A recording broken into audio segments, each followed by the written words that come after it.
Bienvenidos a bordo, bienvenidos a Spain Travel Experience. Hoy tenemos el privilegio de contar con una de las figuras clave en la transformación digital del turismo en España.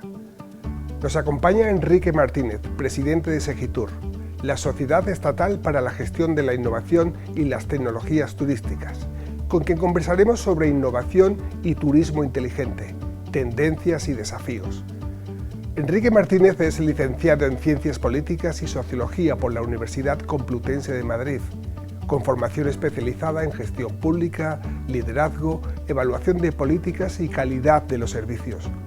Su trayectoria profesional es una de las más sólidas en el ámbito de la innovación aplicada al turismo y los territorios inteligentes. Ha coordinado el Plan Nacional de Territorios Inteligentes y presidido el Comité Técnico de Normalización de Ciudades Inteligentes en UNE. Además, ha liderado organismos como el Instituto Nacional de Tecnologías de la Comunicación, el Observatorio de las Telecomunicaciones de Redes y ha sido vocal asesor en distintos ministerios relacionados con industria, turismo y tecnología. En esta conversación trataremos con él sobre el papel que juega la innovación en la evolución del turismo, la importancia de los destinos turísticos inteligentes y cómo se están diseñando las políticas públicas para afrontar los grandes retos del sector. Bienvenido y gracias, Enrique, por acompañarnos en este nuevo episodio de Spain Travel Experience. Gracias a vosotros por la invitación, encantado de estar aquí. Bueno, comenzaré por una pregunta, quizás la más sencilla de todo el formulario de todas estas preguntas, y es ¿quién es Enrique Martínez fuera de Segitur, fuera del ámbito del turismo? Y esa es la pregunta más difícil, ¿no? ¿Qué es uno? Es algo que lleva toda una vida a descubrir, o sea que es la más fácil en absoluto. Pero soy una persona muy sencilla, me gusta mi mujer, me gustan mis perros, crío canarios, me pesco, pues voy a cazar cuando era joven, me gusta mucho andar, me gustan muchísimo los libros, o sea, soy un tipo muy sencillo, católico, socialdemócrata, un tipo muy homologable. Ya en el ámbito, digamos, profesional, hay que destacar que en tu trayectoria siempre ha habido un firme compromiso pues, por la transformación digital. De hecho, desde tus inicios has estado siempre vinculado pues, a esos procesos de innovación. ¿Qué te lleva a dar el paso o qué te lleva cuál es tu interés por dedicar, digamos, tu carrera a la intersección entre la innovación y el turismo? El turismo vino después, pero lo primero fue lo que llaman, mal llamado tecnología, porque es algo distinto, ¿no? Pero desde muy, muy joven estuve comprometido con este mundo, ¿no? Luego, cuando se formalizó en España, en los primeros gobiernos de Felipe González, con el informe que hizo Castells sobre la sociedad digital, pues ahí terminé de darle cuerpo teórico a esto y la verdad es que toda la vida, profesionalmente, he estado ahí, supongo por casualidad. Fui director del Observatorio de Red.es, fui el primer director de INCIBE, del INTECO entonces, de ciberseguridad. Fui el director de la oficina que redactó el Plan Avanza bajo la dirección de Emilio Ontiveros. O sea, he estado en la Fundación Iberoamericana de Administración y Políticas Públicas también llevando temas similares. O sea, que toda la vida he estado en este mundo. Fui el coordinador del Plan Nacional de Territorios Inteligentes, de Ciudades Inteligentes, y ahora finalmente caí en turismo, siendo tributario de la experiencia anterior en ciudades, ¿no? Diciendo que el turismo tenía que optar por otra concepción en la que hubiera una preeminencia de la importancia que tiene el territorio y la gestión pública. El turismo es una política pública, si no hubiera vacaciones, no hubiera sanidad, no viviéramos más años, no hubiera infraestructuras, no habría turismo, ¿no? Cosas que la gente olvida. O sea, esto no es una tontería esta de sacar un billete, bueno, pues no tiene nada que ver. Y ese énfasis en el territorio fue lo que me hizo reflexionar en el turismo antes de estar aquí, desde el plan de ciudades, y el primer proyecto grande que sacamos dentro de Ciudades Inteligentes en España estuvo precisamente destinado al turismo, porque lo que genera presión sobre nuestros servicios públicos y te obliga a tener una administración pública excelente para atender esa avalancha de personas, y multiplica por 10 el tamaño de algunas poblaciones. Eso en España es el turismo. En otros sitios, que es donde las ciudades inteligentes también se ha hablado de ellas, pues es inmigración, son otros.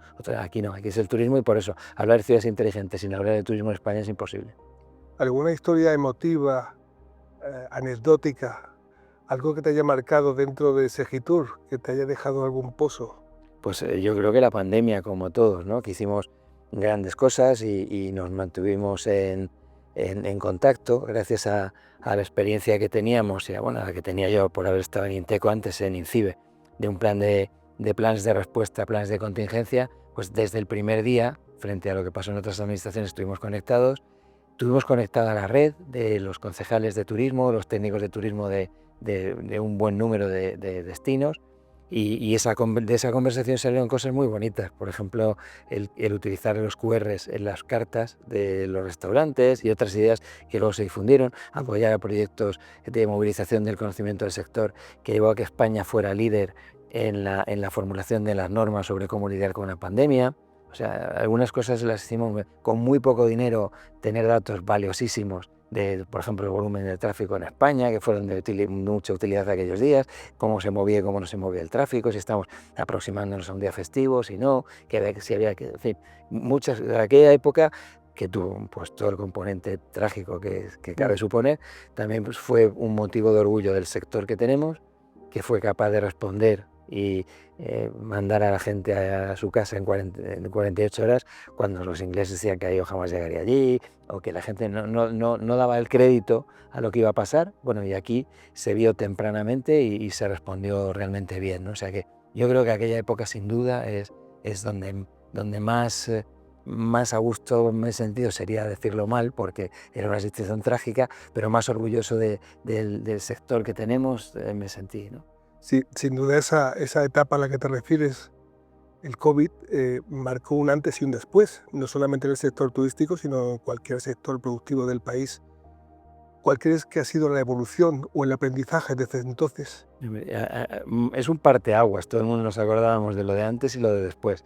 ¿Qué cosas han pasado? Pues el teletrabajo, con sus idas y venidas, sus flujos y reflujos. Han pasado, yo creo que es pronto para decir qué cambió o qué contribución de aquella etapa permanece entre nosotros, ¿no? Yo creo que hay que esperar. No soy tan optimista como algunos de esto nos va a cambiar, esto mejora a todo el mundo, ni lo contrario, creo que hay que esperar. Ujú. Y una pregunta que tiene mucha relación con el asunto que tratamos en esta conversación, ¿no? Que es digamos, los destinos turísticos inteligentes, la innovación. ¿Cómo definirías un destino turístico inteligente y qué lo diferencia de un destino tradicional? Pues que tradicionalmente hemos concebido el turismo como un lugar en el que había una serie de atractivos y el debate era cómo traer a la gente aquí y cómo aquí podían pues satisfacer necesidades elementales de comida, de pernoctación, etcétera, ¿no? Entonces se pasó de ese turismo de poner énfasis en los recursos y en cómo atraer a la gente, se pasó a otro, primero por una reflexión que hay en la academia de gente que empieza a ver, bueno, ¿cuáles son los factores de la competitividad y la gente en turismo? Y la gente empieza a escribir libros y empiezan a aparecer factores no considerados hasta entonces, como era la política turística, las infraestructuras, la existencia no de vacaciones regladas, en fin, esas pequeñas cosas de las que nunca caemos, ¿no? Y la ONU en 2019 hace un análisis en el que llama a los gestores de los destinos a darse importancia a sí mismos, a constituirse en entes gestores del destino, y les señala que el camino de su responsabilidad es el de gestionar un territorio con el conjunto de empresas, personas, recursos patrimoniales, recursos naturales que están allí, y no, como era habitual, como concebirse como personas que hacen folletos y van a ferias, ¿no? Entonces, ese turismo de promoción pasa a ser un turismo de gestión. Y cuando se pasa a la gestión, lo que cabe como mérito a la Administración Turística Española es haber desgranado ese concepto de gestión y haberlo descompuesto. Usted, para gestionar bien un destino, necesita gobernanza. España tiene muchas experiencias, bueno, de patronatos de turismo, etc. ¿Cómo coordina usted el sector público, el sector privado, sus ciudadanos? ¿Cómo formaliza eso? Nosotros hacemos ahí unas propuestas. ¿Cómo formaliza el tema de la innovación? ¿Cómo formaliza la tecnología? ¿Cómo formaliza la accesibilidad? Entonces tenemos 5 ejes, un conjunto de centenares de indicadores, y con eso lo que tenemos es una foto de cuál es el conjunto de cosas que se supone que deberías hacer bien, las medimos, y con los resultados de las medidas te hacemos un plan de acción para que puedas mejorar, ¿eh? Y al año, año y medio, 2 años se vigila, se revisa otra vez y vemos cómo se ha evolucionado. Eso lo punteamos, y el que supera el 80% de la puntuación le damos un distintivo de destino turístico inteligente. Es formalizar un modelo de gestión que responde a las mejores prácticas que conocemos y a los mejores valores, porque de las cosas que no se han hecho nunca no hay buenas prácticas, ¿no? O sea, ese es el modelo. Sí, sí, sin duda alguna todo ello enfocado a la mejora de la competitividad del territorio, del destino de España. No solo la competitividad, porque la competitividad es un elemento, pero hay otros muchos. El cómo tenga, todo influye en la competitividad, por esto que decíamos, cuando desgranan la competitividad, lo que pasa es que salen los factores económicos que eran los que se venían hablando. Esto es una cuestión de precio, disponibilidad, pues no, es muchísimo más. La gente viene a un destino. Es que para empezar, cuando uno viaja a un destino, viaja a España, viaja a Toledo, y los atractivos de tu marca, de tu ciudad, Murcia, que es bimilenaria, pues oiga, uno va a Murcia y anda que no tiene atractivos, eso, distintos a que tú tengas una forma u otra de hacer marketing o hacer promoción. O sea, eso es lo importante, y eso se gobierna de muchísimas formas, y sobre todo que la competitividad del destino no es una cuestión que decidan uno o dos actores, 2 hoteleros, 3 restaurantes, un ayuntamiento más o menos voluntarioso, el conjunto de la ciudadanía, el cómo trata a la gente y cómo se comporta, qué ambiente genera, las miles de pequeñas empresitas en todo el país que son la experiencia real de la base del turista y que no aparecen en ningún sitio y que no pueden ni siquiera acceder al canal de distribución porque es tan caro que es solo lo que te encuentras por la calle, no algo que puedas buscar. Las muchas cosas que no son transaccionables, un pincho de tortilla no es transaccionable en Internet. Todo eso es la base real del país, y esa base real es la que atrae a los turistas y la que les hace estar contentos con nosotros, ¿no? El que esto no sea un parque temático, el que tengas seguridad jurídica, tengas seguridad también desde el punto de vista de posibles robos. O sea, eso no pasa en otros sitios, pasa en España. Sí, dentro de ese contexto, ¿qué persigue a nivel de objetivos Segitur? Somos el ente instrumental del Secretaría de Estado de Turismo y hacemos lo que nos mandan. Nos encargaron el programa de destinos turísticos inteligentes y lo estamos desarrollando. Ha tenido muchísimo éxito porque ha sintetizado bien el conjunto de mandatos que conviene atender para gestionar un destino. Eso se ha reflejado luego en que organismos multilaterales como el Banco Interamericano de Desarrollo nos ha contratado para desarrollarlo, que países como Perú nos han encargado de formar a sus funcionarios, que ciudades como Bogotá, que es la tercera ciudad de Iberoamérica, Medellín, Montevideo, nos han pedido que trabajemos con ellos en la implantación de este modelo allí.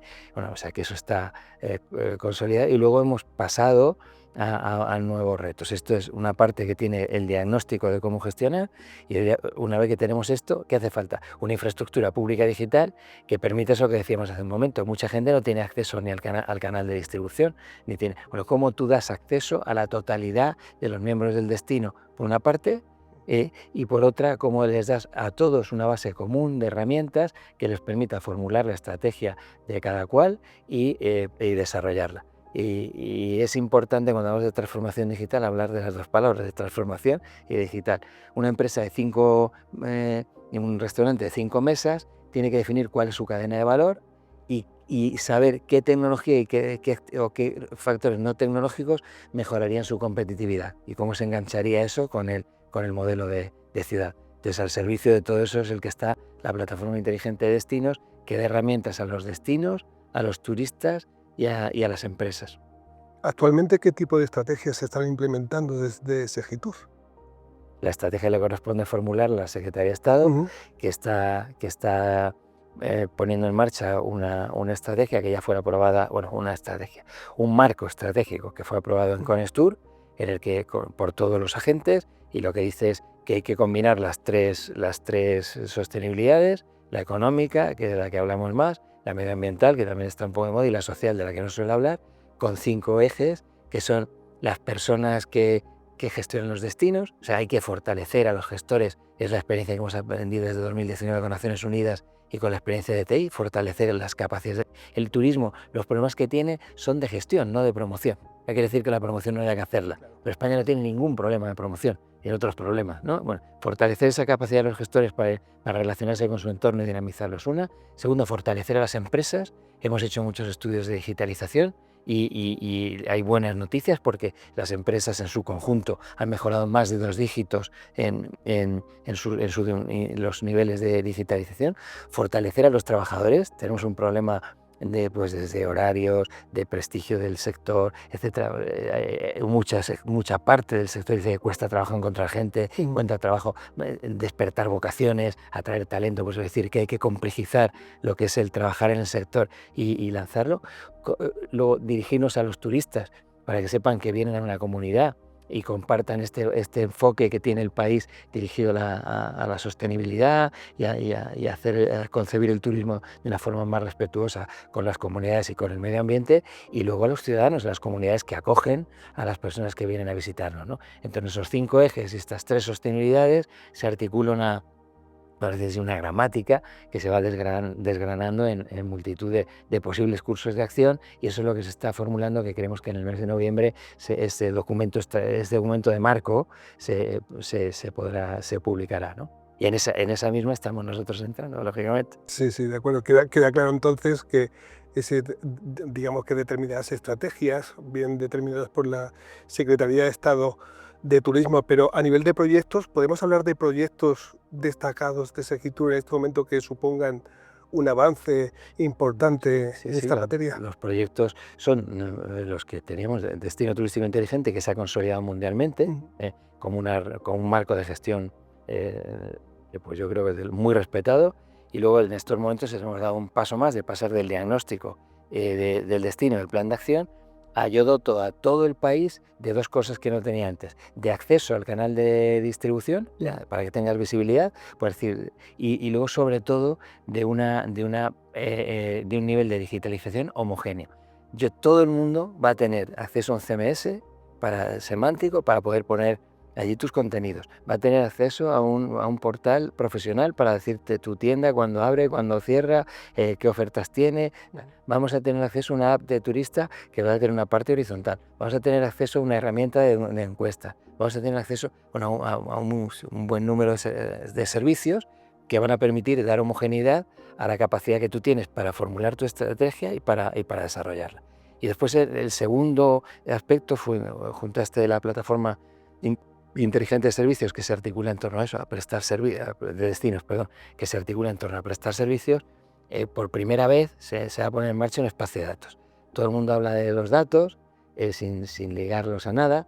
Nosotros decimos que los datos tienen que estar orientados a la resolución de un problema público, el que sea, el de cruceros, el de no turismo. O sea, los datos en el vacío no existen, y lo que hemos hecho son 2 construcciones. Uno, articular esto en torno a casos de uso, es decir, para un crucero, para enoturismo, para turismo religioso, turismo ecuestre, ¿eso qué es en el mundo? ¿Qué importancia tiene? ¿Por qué puede ser una buena opción meterse en esto?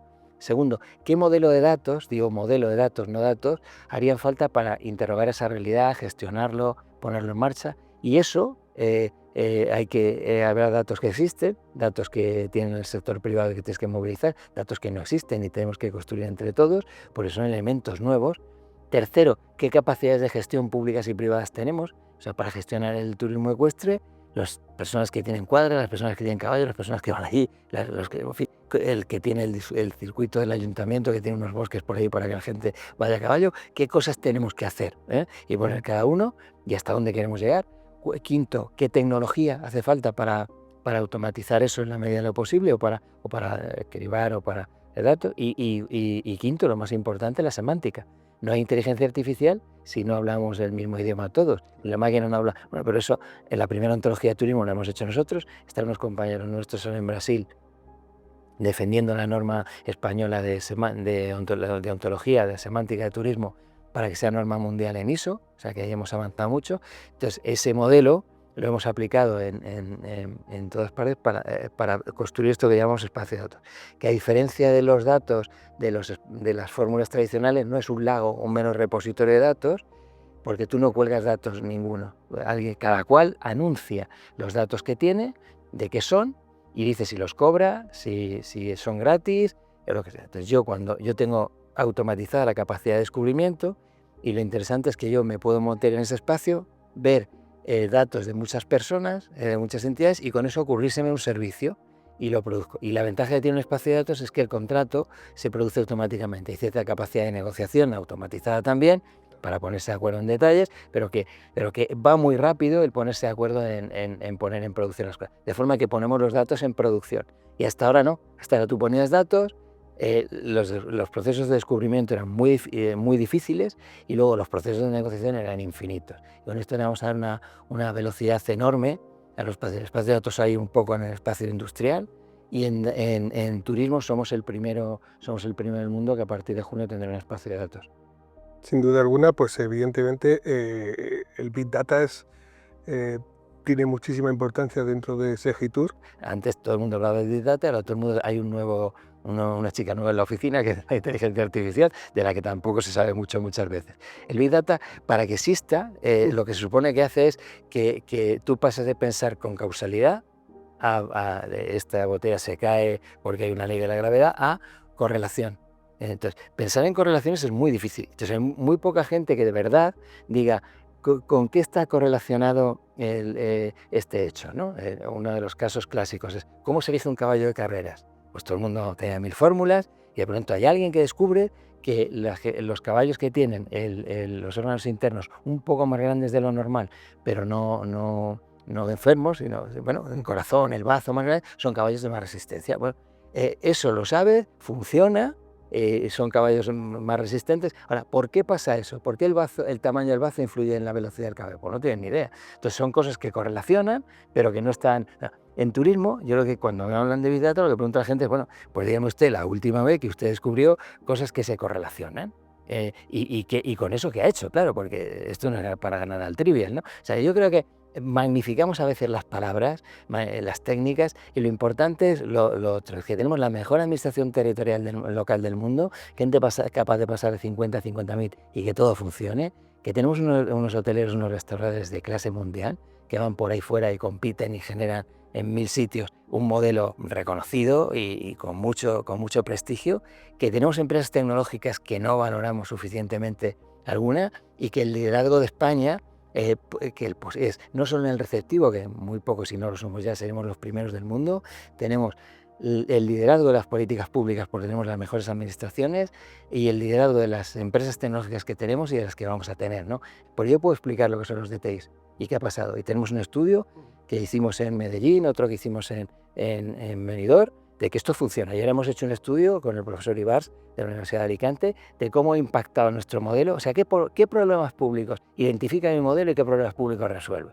Nosotros proyectamos el futuro que queremos ser, pues sin una idea de futuro no se mueve uno de la casilla, pero decimos qué problema público queremos resolver, por qué con lo que hacemos queremos que se resuelva y luego medimos que lo hemos logrado. Y nosotros somos serios y lo hacemos. La inteligencia artificial, a pesar de ser un invento californiano... No es un invento californiano.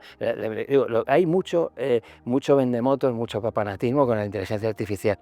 Muchísimo. Entonces tiene usted que aterrizar, que tiene utilidades, por supuesto, y defectos también.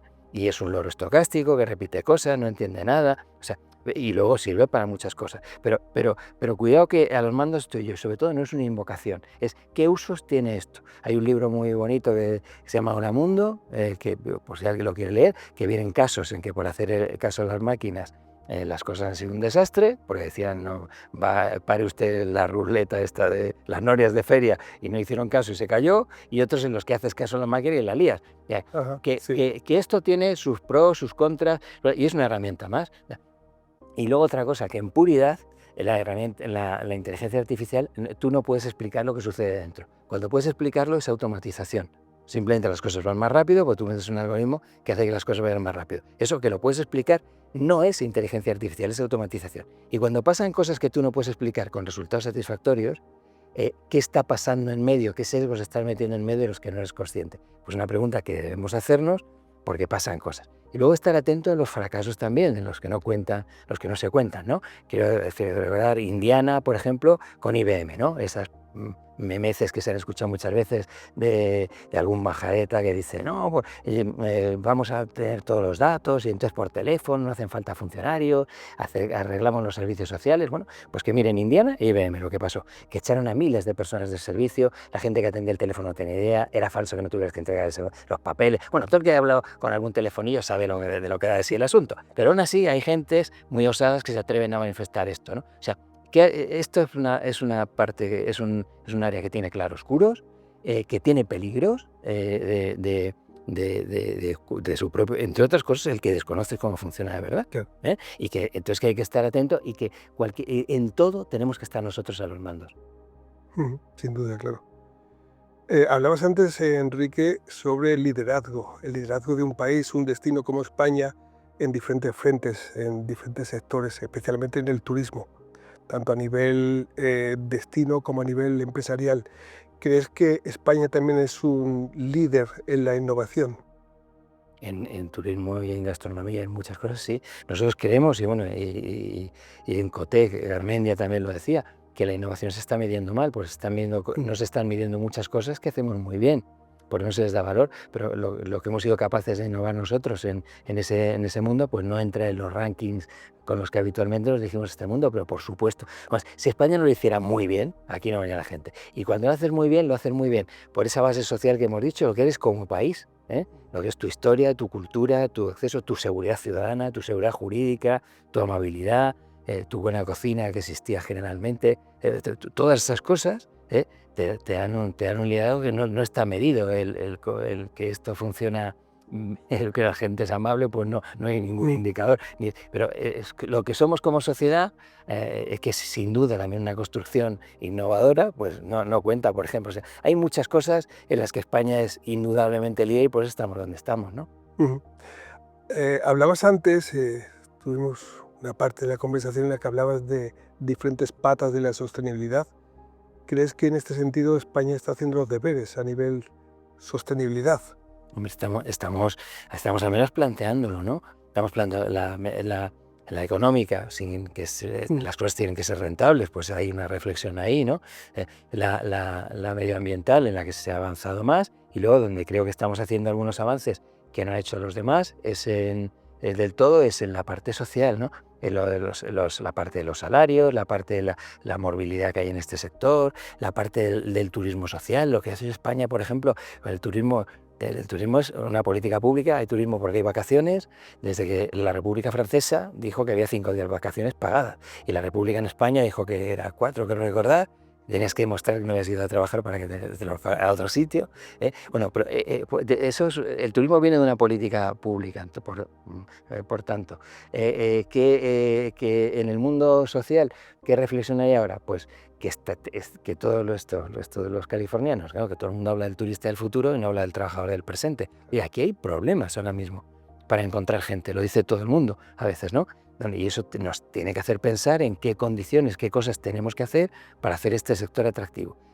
En los sectores más clásicos, y luego en cómo vinculamos el mundo de la tecnología o otros mundos, o el mundo de la ingeniería, o el mundo de la logística, al turismo de una forma más estable, ¿no? Hasta ahora el sector ha sido un gran consumidor de tecnología y de consultoría, pero ha vivido como mundos escindidos, ha sido consumidor pero no, y yo creo que somos el 13% del PIB, que deberíamos liderar ese mundo con una reflexión propia y con profesionales propios, ¿no? Y en eso creo que se está avanzando. A nivel global, dentro de lo que es el concepto de destinos inteligentes, ¿estamos a la cabeza también? Estamos a la cabeza, Sí. sin duda, ¿no? En publicaciones académicas, por ejemplo, somos líderes clarísimos. La Universidad Española es quien más produce contenidos de este tipo. En número de experiencias también. Y además hemos superado un clásico de España, que era tener muchas experiencias muy ricas, pero muy pequeñas de tamaño. Y luego muy dispersas porque se carecía de modelo. De forma que al final tú no sumabas ni tenía tracción industrial, porque hacías cosas bonitas, pero que no eran un caso que pudieras presentar en el mercado, ¿no? Lo que ha pasado con esta modelización es que hemos dado homogeneidad a las experiencias, se ha aportado más dinero para que lo que se pueda hacer de una forma más relevante, y ese mayor tamaño de las experiencias y la coherencia de un modelo es lo que te permite escalar a que sea reconocido en el mundo. O sea, no es casual que en Iberoamérica se piense en nosotros. O sea, hace unos días la cooperación alemana, que son muy serios y son gente, les llamo como cuando era joven, que ya no se llaman así, la GTZ, pero ya no se llaman así, el método ZOP, que era el que estudiaba cuando era niño. Bueno, esta gente nos ha contratado para que demos clase de esto en Antigua y en Guatemala. O sea, la cooperación alemana, cuando quiere hacer turismo, nos llama a nosotros. El Banco Interamericano de Desarrollo nos llama a nosotros. O sea, que hay un saber hacer de las empresas de la Administración Turística Española que está más que consolidado y reconocido en el mundo. Y luego que estamos ahora liderando. Nadie tiene una plataforma de destino turístico inteligente, nadie. Pero fíjese que una de las candidatas a ONU Turismo, una mujer de Emiratos, en su programa electoral vienen dos cosas que son la copia de lo que hacemos nosotros. El dar acceso al canal de distribución, y segundo dice ella, y poner una base tecnológica común que permita al total de los activos turísticos del mundo ponerse en marcha, hacerse conocidos, ponerse en producción y no depender de que alguien te quiera subir al canal o de que tú pagues por subirte al canal. Y luego que tengas herramientas para gestionar eso. O sea, que es un diagnóstico en el que hemos avanzado y en el que tenemos la preeminencia de ser los primeros. ¿Cómo ha sido la evolución hasta llegar aquí? Pues trabajosa. Muy trabajosa. Todo no comenzó partiendo de la base de lo ya establecido en este momento, en la actualidad. Esa evolución, ¿cómo se ha dado? Siempre tiene un componente de heredar cosas del pasado. Esto es tributario de las ciudades inteligentes, del programa que hicimos ahí. España es líder en ciudades inteligentes conceptualmente, porque todo el mundo concebía las ciudades inteligentes como el mero despliegue de tecnología aplicado a las competencias que tenía cada vertical. Yo para residuos, para agua, para meto mucha tecnología, hago mucho mejor. Bueno, ¿qué pasaba con aquello? Pues que al final tú llevas al territorio y todos se pegaban con todos, porque todo el mundo... Entonces, ¿qué es lo que hace la idea española que asienta una idea que había por ahí? La de una plataforma de ciudad. La plataforma, ¿qué es lo que hace? Ser el sistema operativo de la ciudad. Y entonces yo dejo de tener capacidades que meto en el territorio para tener la respuesta a eventos. Cuando esta taza se rompe, yo sé que tengo que llamar a la señora de limpieza media hora, al señor del cubo de basura 10 minutos, entonces yo empiezo a responder a eventos. Y el siguiente paso, que es cuando entramos en turismo, es cuando sabes que por bien que tú funciones tus servicios públicos, sigue siendo un gigantesco vertical sobre la ciudad.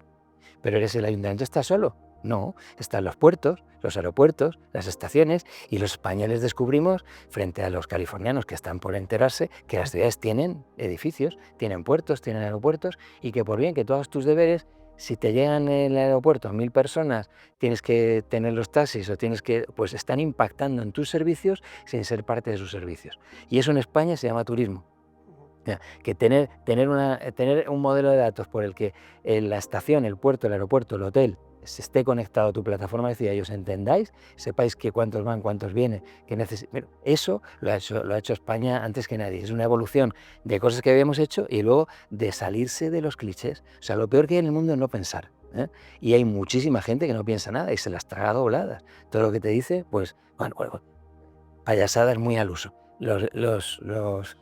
¿Cómo se llama esto? Los nativos digitales, que es una memez de categoría. O sea, ¿cómo que un niño que son víctimas, que todos decimos están teniendo problemas, ha estado el sector entero diciendo la estupidez, que casi criminal, de que un niño entiende perfectamente en el mundo en el que está? Al contrario, es más manipulable que nadie. Y usted es un sinvergüenza si lo sabe, y un inconsciente si no lo sabe, porque le está metiendo al niño más horas de las que debe, teniendo algoritmos para que esté presa de eso. ¿Cómo que nativos digitales? Otra estupidez muy al uso, desintermediación, ¿no? ¿Qué mentira es esa? En mi vida he estado más intermediado que ahora. Antes tenía 50 tiendas y ahora solo tengo una. O sea, si alguna vez en mi vida está intermediado, es ahora. O sea, que esto es cualquier cosa menos desintermediación. Y de esas acríticas nos hemos tragado todo, bueno, o sea, se han tragado todas, yo no las he creído nunca, muchas veces. Entonces no hay más que pensar. O sea, todo esto es mentira. Al final hay que digan que lo natural son los monopolios. Hombre, toda la vida hemos pensado que una sociedad bien estructurada, un mercado razonable se basa en la competencia. ¿Qué competencia hay cuando hay uno? O cuando hay tres que se ponen de acuerdo para cenar los domingos. Pero no hay ninguno. Pues escribir en un libro de 0 a 100 hay un montón de gente diciendo que él tiene razón, que hay que crecer muy rápido. Cuando crece usted muy rápido es el único que tiene negocio en el mundo. Dicta usted las condiciones a todo el mundo. Eso es un horror. Porque todas esas cosas, eso de Adam Smith lo descubrió muy tempranamente, acaban en que soy yo el que impone las condiciones, ¿no? Estamos en ese modelo todavía y necesitamos evolucionar. Ese modelo de monopolios es un modelo que es muy peligroso y que está generando opacidades, o sea, oportunismos de ahora estoy por proteger a los niños y moderar mis contenidos, ahora llega alguien a la Casa Blanca que dice que eso es una tontería, pues ya no modero nada. O sea, esas cosas no pueden depender de uno. Y para mí lo ideal bueno, la propia experiencia de Estados Unidos. Ellos, cuando hubo grandes corporaciones de telefonía, se inventaron lo de las Baby Bell para fragmentar aquello, para que hubiera competencia, ¿no? O sea, que, bueno, que ese es un debate en el que yo tengo una posición muy clara, pero que, desde luego, no tragarse acríticamente ni los conceptos, ni las palabras, ni las definiciones que sean otras personas. Claro. Volviendo un poco al territorio, volviendo al destino inteligente, ¿qué pasos hay que dar como destino? Vamos a hablar de un destino tradicional para convertirse en destino turístico inteligente. Hay una serie de procedimientos que supongo que se llevan a cabo o se dictan desde Segitur. No, vamos a ver, la primera está en la voluntad. Lo que hacemos nosotros es darte una guía que está muy estudiada de qué cosas debería usted hacer para hacer las cosas mejor, que están muy contrastadas. Y luego, cada cual tiene énfasis en unas cosas u otras en función de lo que es indelegable. La estrategia, la política, el qué quiere ser usted, su comunidad y sus empresarios en el futuro es algo que marca usted, eso no viene en ningún libro. Lo que tiene que hacer usted para tener éxito lo sabe usted. Y luego lo que yo le doy es una guía de cosas razonables para hacer, y además lo hago de forma que le digo, y este indicador se ha fallado en 25 sitios, se ha hecho bien en 25 sitios, y estas son las personas que lo han hecho bien, y esta es la documentación. O sea, yo te documento y te pongo en contacto con una red, tenemos 560 destinos en la red, de gente que te puede decir, oiga, aquí, ¿qué hice?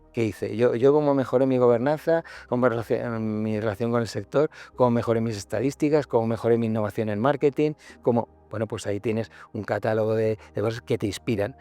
Al final, pensar es indelegable y formular tu estrategia es más indelegable todavía, ¿no? Ujú.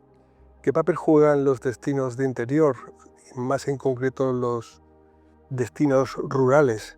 ¿Qué papel juegan para Segitur?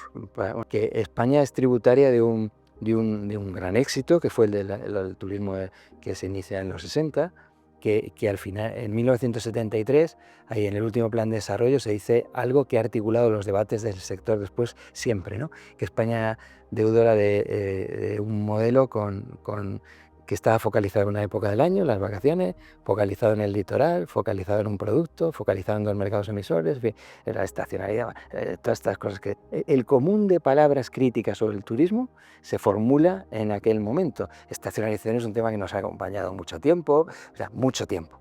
Bueno, eso... una de las cosas que dice es que esto está metido en unas zonas muy determinadas, en unas épocas y en un producto muy determinado. Romper eso es fundamental. Y entonces el turismo rural tiene mucho que decir. ¿Cuál es el problema de España? Que nunca hemos tenido una visión de turismo rural, sino de las casas rurales. Porque en el 67, creo recordar, hay un decreto de la Dirección General de Agricultura que se llama Vacaciones en Casas de Labranza, que daba dinero a la gente que tenía casonas en el campo para que hiciera baños y tal, y fuera a llevar a gente, ¿no? Ese tropismo hacia las casas nos ha hecho olvidar el destino. Con lo que tú vas a dormir allí, a comer, pero no tienes un entorno de actividades como el que tienes en un destino como tal. Si uno va a Argentina, San Antonio de Areco, por ejemplo, es una ciudad mayor en la que tú tienes los caballos, los ponchos, los plateros, las cuchillas, la comida, todo a la vez. Entonces tienes un conjunto de actividades en un destino que es como de manera capital de las tradiciones gauchas o algo así, pero es un destino rural.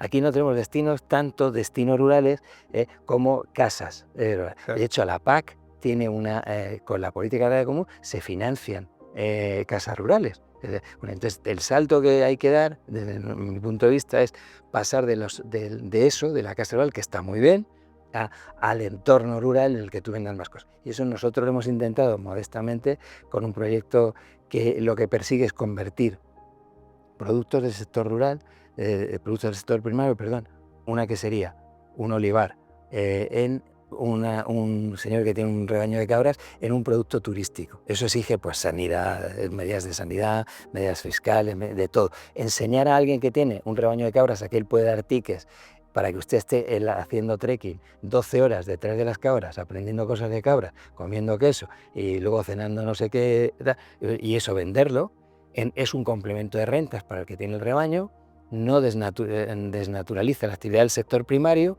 y le da un nuevo ingreso a esa persona, ¿no? Y están funcionando bastante bien. Se llama Misea, Tenemos 120 empresas que han hecho trabajo con nosotros y estamos muy contentos. Ujú.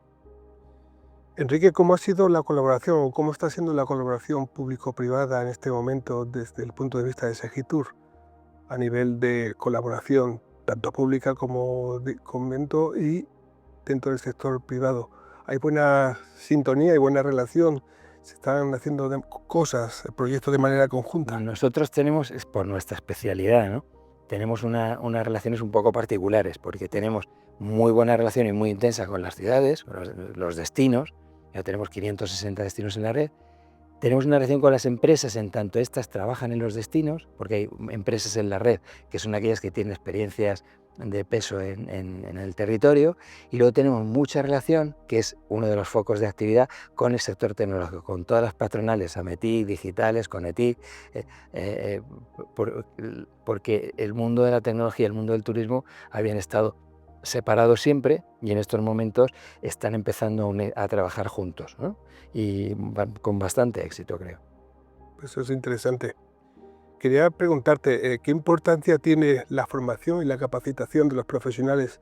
Antes lo comentabas, la importancia de destacar el papel que juegan también los profesionales del sector. ¿Crees que tenemos profesionales bien formados, bien capacitados, sobre todo para cuestiones que tienen que ver más con la innovación y ese tipo de, digamos, segmentos dentro del turismo? La formación es pues imprescindible, como es lógico. Hay un esfuerzo muy grande ahora dentro del plan del PRTR, del plan de los fondos europeos, para formar gente con bueno, creo que muy atractivo lo que se va a hacer. Entonces yo distinguiría entre los oficios tradicionales en los que hay que insistir en la formación. Hay gente magnífica y gente que no lo está tanto, ¿no? Porque por estas cosas de aluvión que se producen a veces y contrataciones de último minuto, pero bueno, ahí se están haciendo cosas. Y luego creo que se está empezando a producir en personas ya formadas en los dos sectores una formación en lo que nos une, ¿no? O sea, cómo usted y yo podemos hablar de tecnología de turismo para hablar de tecnología turística juntos, o hablar de turismo tecnológico juntos, ¿no? Y esa formación de ese nivel de relación en la que hay que estar. O sea, se trata de cómo aterrizar la inteligencia artificial o cómo aterrizar qué le puede ser de utilidad a usted, y eso lo tenemos que descubrir, porque ni yo conozco su negocio ni usted conoce la tecnología. Entonces, son mundos que han hablado por separado, vendiéndote lo que yo tengo en lugar de lo que tú necesitas, y pidiéndote lo que escuchas en la televisión en lugar de lo que yo necesito o de las posibilidades que tú tendrías. O sea, ese diálogo, que tiene una parte muy grande de formación, yo creo que empieza a producirse con éxito. Ujú. Y algo que creo que es importante también destacar, lo hemos de alguna manera u otra sacado a relucir en esta conversación. Hemos hablado de sostenibilidad en un par de ocasiones. Esa movilización de algunos territorios en contra de, no del turista ni del turismo, pero sí de la forma que se está gestionando digamos, el turismo. ¿Crees que deberíamos repensar un poco el modelo en cuanto a esa, digamos, distribución actual de todo el flujo de turistas? Todo el mundo está pensando en cosas evidentes. O sea, es evidente, no sé en qué grado, porque hay escuelas para todo, ¿no?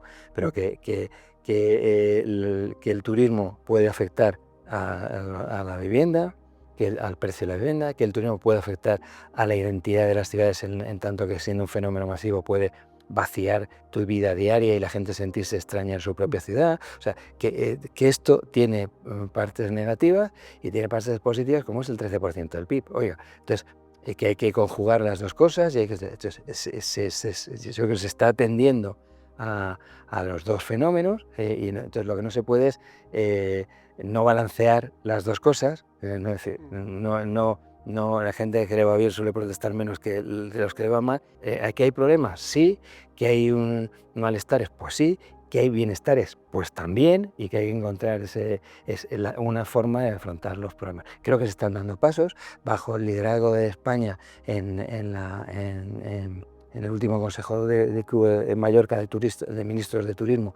Se puso en marcha la identificación con un número único de esto. Se han puesto normas para que por unanimidad tenga que ser, o por mayoría, no recuerdo, el que solo puedes hacer una vivienda turística si tu comunidad está de acuerdo mayoritariamente, en fin, que se han dado pasos, que la administración o la regulación siempre va tarde, pues afortunadamente, porque ¿qué mundo sería ese en el que el Estado sin que pasen cosas te pone a dar órdenes? ¿No? Bueno, o sea que yo creo que ahí se ha avanzado y se avanzará más y se corregirán muchos de esos derivas. ¿Crees que el hecho de que haya 17 comunidades, cada una con su regulación en esta materia, puede ser un obstáculo a la hora de legislar de una manera coherente? Las cosas son complejas, pues porque es la constitución que tenemos, pero la prueba del 9 siempre. Países en el mundo, países más ricos del mundo y países más felices del mundo, países más libres del mundo. Bueno, y todos son federales, ¿eh? O sea que todos los que quieren volver a no sabe qué época, pues ya está. Pues que todos los países más ricos son federales. O sea que ese no es el problema. Lo haremos mejor o lo haremos peor. El federalismo está precisamente para permitir la experimentación. ¿Entiendes? Oiga, los problemas públicos no existen, los problemas públicos se definen, se pueden abordar de muchas formas, cada realidad tiene sus énfasis particulares, cosas de ver la vida distintas, y entonces usted tiene que permitir que en un sitio se haga de una forma y en otro de otra, porque por eso la realidad lo determina así. Luego, los gestores de todas las comunidades autónomas, todos los estados mexicanos o estadounidenses o canadienses son unas figuras y lo hacen siempre bien, pues no, a veces copian lo de al lado porque el otro lo tiene, a veces, bueno, que pasan cosas raras, sí, pero que al final este sistema de permitir que alguien produzca normativa con arreglo a realidades específicas como principio general es muy razonable. Y a veces hay cosas que no saben bien, bueno, ya las iremos perfeccionando. Y luego que ya hemos tenido el otro sistema, ¿eh? Y no fue tampoco para tirar cohetes, o sea que bueno, que yo creo que hay que ser los que se quejan de eso, ¿eh? De que hay muchas 17 legislaciones y tal, pues no me lo digo yo que tengan su parte de razón, pero también ¿qué pone usted? ¿Cuál es su voluntad uniforme? O sea, ¿qué propuesta tiene usted para el país, ¿no? Porque también está el que en todas partes debe haber un diálogo, decir, ¿de qué proponemos nosotros? Esta es la forma razonable de hacerlo, en fin, y tampoco se destaca por ahí, ¿no? Eso es así, desde luego que sí. Enrique, ¿dónde ves el turismo dentro de unos años, dentro de 10, por poner un ejemplo? Que nosotros tuvimos una idea, la de destinos turísticos inteligentes, y la tuvimos porque muchas personas habían pensado y habían escrito, porque lo recogieron los organismos internacionales y porque nosotros recogimos una idea, nos propusimos llevarla a cabo, y hoy 560 ciudades en nuestro país están en pos de esa metodología, muchos países en el mundo nos copian esto, nos llaman para que les ayudemos a desarrollarlo, que dijimos, oiga, basta ya de hablar de digitalización, si todo el mundo no tiene la misma base de herramientas, esto no funcionará. Lo hemos hecho y hasta una de las candidatas a un turismo nos coge la idea. O sea, yo creo que se puede influir mucho en el futuro y se influye pensando desde el presente. Desde luego que sí. Para terminar, Enrique, de esos 560 destinos turísticos inteligentes, ¿con cuál te quedas? Cada cual define su estrategia en base a sus prioridades.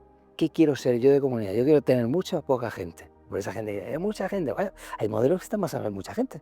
¿Hay algún destino inteligente Claro. que haya sido capaz Benidorm, de elevar las expectativas? Benidorm tiene muchísima gente, y tiene un aprovechamiento del agua superior a la media del país, pero muy superior, y tiene muchísima gente. Y su modelo es muchísima gente, y los tiene más metidos en edificios muy altos, consumiendo muy poco territorio, le cuesta muy poco tiempo recoger residuos, o sea que es un modelo lleno de ventajas. No recuerdo la cifra, no querría inventármela, pero algún urbanista famoso decía que con 8 o 10 Benidorm, pues la mitad del Mediterráneo no se habría tocado las playas, ¿no? O sea que es un modelo, pero hay otro modelo más extensivo de casas pequeñas de menos gente, hay otro. Es que cada cual, en función de su territorio, sus prioridades, sus valores, genera.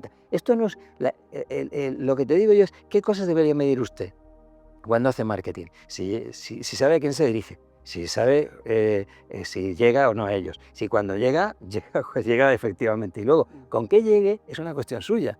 O sea, esto es un instrumento, no es, la estrategia es indelegable y es siempre una elección de las comunidades. Le cabe la responsabilidad al alcalde, a la alcaldesa, a los empresarios, a las empresarias, a las asociaciones que hay allí, decir qué queremos ser. Eso no te puede ayudar nadie, tío, eso lo tienes que hacer tú. Que es uno de los errores de la tecnología mal concebida de los californianos. Yo te vendo cosas, tú las compras y no pasa nada, tío. Porque por comprar un ordenador no pasa nada, que te mal gasto de luz, ya está. Por eso lo pones tú, no nosotros. Claro, así es. Enrique, muchas gracias por esta conversación, por hablarnos de innovación, de turismo inteligente y hablarnos sobre todo de futuro dentro de lo que es el presente de este país. Y hablar de España, ¿eh? que es un gran país, que es líder mundial en muchas cosas, en turismo particularmente. Y lo somos por el tipo de gente, el tipo de instituciones, el tipo de infraestructuras que tenemos, que no siempre las valoramos tanto, ¿no? Y que somos el 13% del PIB, y que hicimos en la pandemia algo, decías antes cosas que me pueden emocionar de aquel tiempo, es quizá no caí entonces, pero esto, ¿no?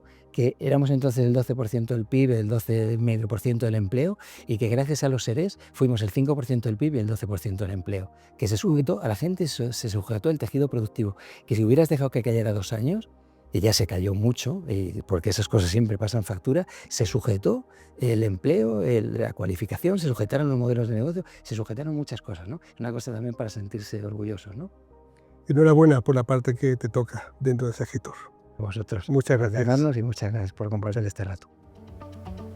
Y hasta aquí este episodio de Spain Travel Experience, donde nos hemos adentrado en un tema clave para el presente y el futuro del turismo, como es la innovación y los destinos inteligentes, a través de los cuales hemos explorado las tendencias y desafíos que tiene por delante el sector. Esperamos que hayas disfrutado de esta conversación tanto como nosotros. No olvides suscribirte a nuestros canales en YouTube, Spotify e iVoox para no perderte ningún episodio. Y recuerda, déjanos tus comentarios, queremos que formes parte de esta comunidad. Gracias por acompañarnos y hasta el próximo episodio de Spain Travel Experience. En Ilunion Hotels trabajamos cada día para mover este increíble mundo. Y tú, cuando nos acompañas en este viaje, también lo transformas. Y eso sin duda te cambia. Porque por una vez, para abrir los ojos, solo hay que cerrarlos. Ilunion Hotels, donde dormir es despertar.